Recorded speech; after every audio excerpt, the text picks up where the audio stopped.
Right now, the 2018 City Surf Series will culminate in June with some big news for women's surfing. This past weekend, the Jordy Cape Town Surf Pro took place, and still to come is the Volkswagen SA Open of Surfing on the 20th of June. And for more on the latest in the world of surfing, I'm joined from our studios in Durban by Bongani Xulu, Vice President of Surfing South Africa. Bongani, a very good welcome to the show. Please let us know this big news that you've been sitting on. I'm going to give you the opportunity to tell us. Good evening, Simon, and the rest of the viewers. We've had a great year. South Africa has been very privileged this year, 2017-2018 year. We've just recently done events from Cape Town, Durban. We've started in PE, and now we're heading to the one of our major events, which is the SA Open, which Surfing South Africa holds serious pride into it. And we have grown this event to a 3,000 for women's and to a 1,500 points for the men's. As you may know, South Africa, we are very strong, and we believe strong on gender base. So with this event, it's a huge boost for our athletes, female athletes, to gain 3,000 points on the WSL ratings going internationally. Right, so for the local surfers, that obviously is a huge boost. And also the fact that they probably have local knowledge regarding the surf spots that they're going to be competing at. So what kind of an impact are we likely to see when the SA Open takes place? Well, there's a huge impact when it comes to knowing the local spot. That is a huge advantage to our girls, because obviously, you know, there's a lot of adaptation. There's elements of cold water, and there's also elements of knowing the spot very well, of which this time they will be surfing it twice.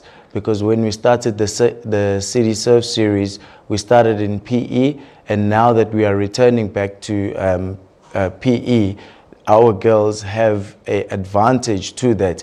But not only that, we are trying to push our girls to have great results, but we want to make sure that they are also in the same standard, or they're also performing in the same level as all the other international girls around the world. Because at the end of the day, once you have accumulated all these points and all these results, you're going to have to surf with these girls at the end of the day for the World Championship Tour. So we are really proud to have this event, and we wish them the best of luck.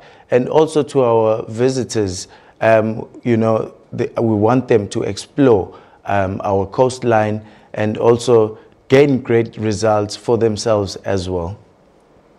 Right, well, Bongani, we've got Jordy Smith and Michael February, and they're entrenched in the championship tour.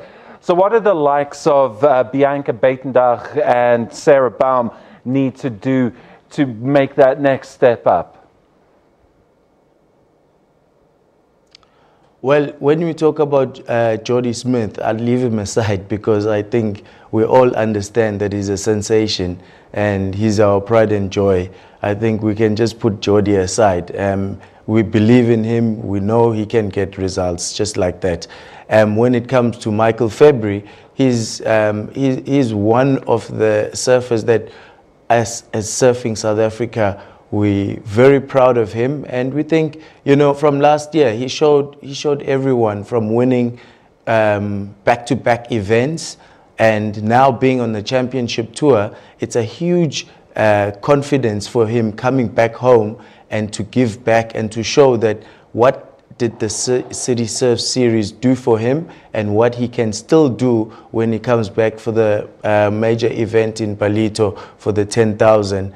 And these girls, Bianca Buitendag, Sarah Baum, these girls are exposed to professional surfing. They know exactly what to do to gain those serious points, those 8 points, 9 points, and getting to the top to the top level where you can get to the semis, even final, or even winning the events.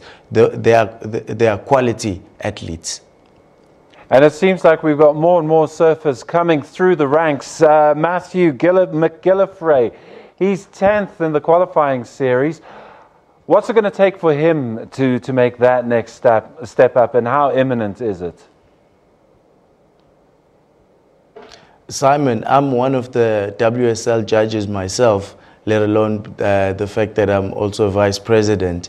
And recently I was just at Cape Town for the Vans Pro, and in the final I witnessed it myself, throwing a 10 and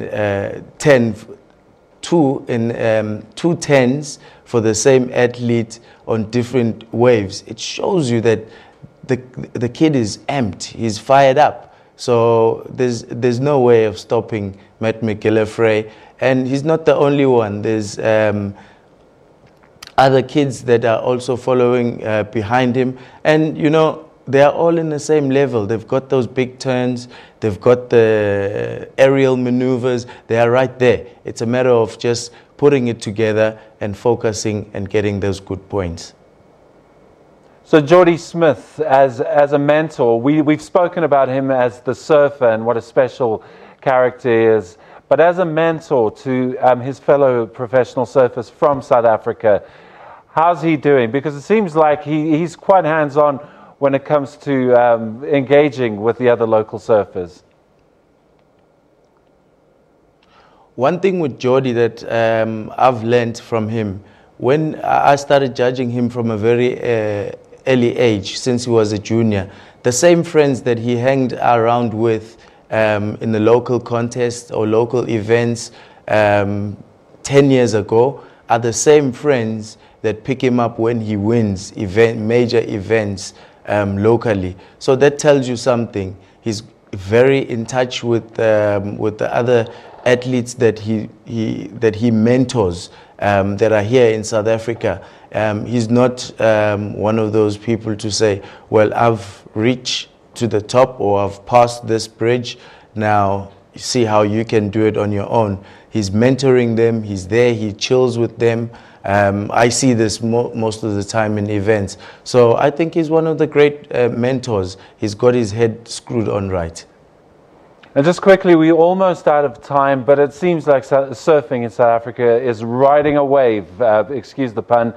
But how do we make it more inclusive? What are your plans of Surfing South Africa to make sure all kids want to get into the ocean and they don't feel intimidated around the beaches and they don't feel like they're not part of the cliques and the cool kids?